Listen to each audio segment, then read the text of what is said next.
Hi everyone, it's Don, and I hope you're having a fantastic week and looking forward to the weekend coming up. Today I want to bring you three stories of basically woe that really cost some people thousands and thousands of dollars. And it seems like commonplace, but you just never know, right? If you don't think about it and you're a first time cruiser. So I'm going to tell you these stories to watch out for right after this.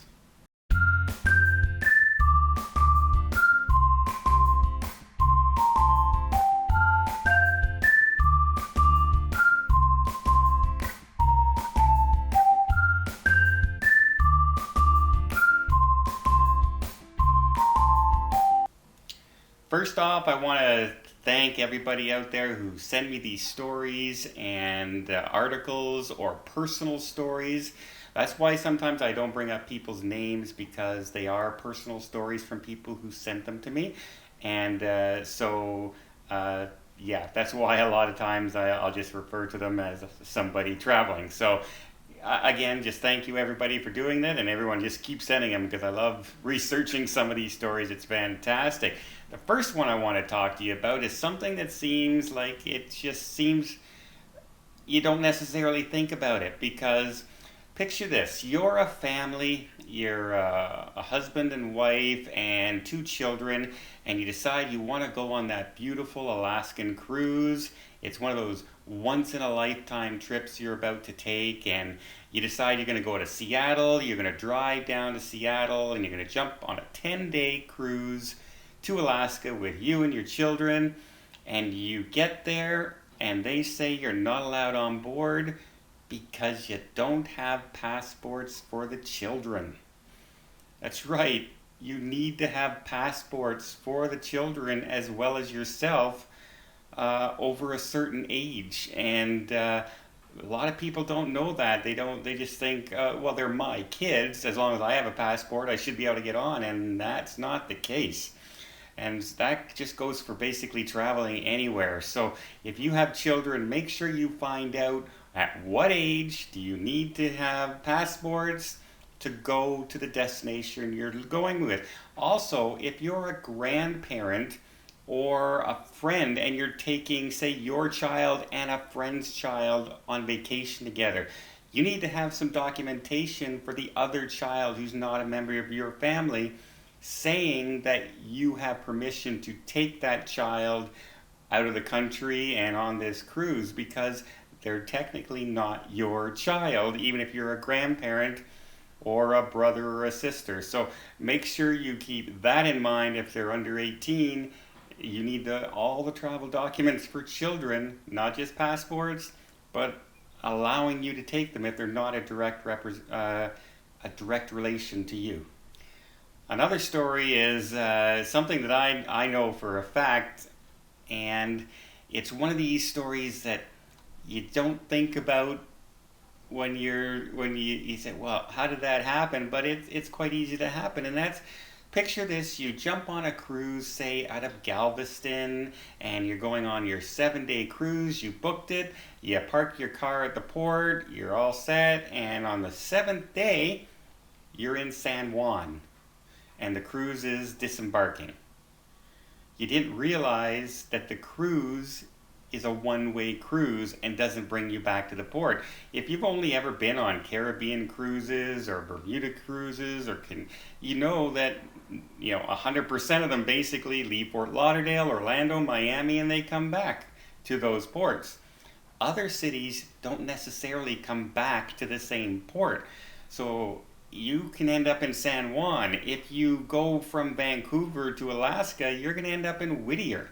So be prepared if you're not ready for that. All of a sudden, you're dumped in a strange country and you're expected to be back in your port. And I know a lot of people know that I travel a lot and I cruise a lot, but that doesn't mean I have a ton of money. Quite often, I empty my bank account just to be able to get on a cruise, and there are sometimes I've cruised with like $300 left on my credit card just so I could go on a cruise. Can you imagine doing that and ending up in a city and having to find a way back in a different country and not having any money in your bank account or left on your credit card at the same time. That's a very scary proposition. So, gosh, I hope the gentleman that did this, ends up was okay. But yeah, I know sometimes I leave that credit card just on the verge, and yeah, I shouldn't do that. And lastly, a gentleman had booked a cruise on a European cruise. Everything looked good. He liked the room and the cabin that he had, and it was a Mediterranean cruise. And he saw this advertised price for like $1,000 per person, cheaper than what he paid for. So he immediately canceled that cruise, went online, went to the deal, started buying and going into the special price. And by the time he got to that special sale price, it said these cabins are no longer available, and he couldn't book that ship anymore. Then when he called back to book the ship again, the price had gone up $1,400 to rebook the cruise. So he ended up not booking that cruise and missed out on his entire Mediterranean vacation. So yes, he jumped the gun just a little bit. If you know you can get your money back from the cruise line, why not go ahead and try and book a new cabin and then cancel your cruise? But instead, he did it reversed, and he ended up paying the penalties for canceling the cruise, which was his deposit. So he lost his deposit, he lost his cruise, and yeah, never necessarily trust what you read on an advertisement for sale. It can actually end up costing you way more than just going through the cruise line or just calling a travel agent. So there you go. There's 3 tales of woe where people lost money, in some case thousands of dollars.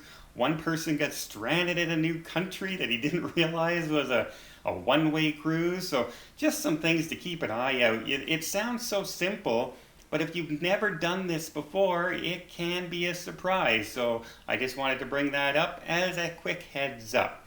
Also, did you notice we hit 12,000 subscribers on the channel, and the channel is growing exponentially, and everyone has been so positive. I get all these messages every day. I'm trying to get back to everybody. So if I'm a little slow, it's because there's so many. So I am trying. And again, I just want to thank everybody. We're having a great summer so far, and I look forward to chatting with everybody online. And until next time, have yourself a safe and a great vacation.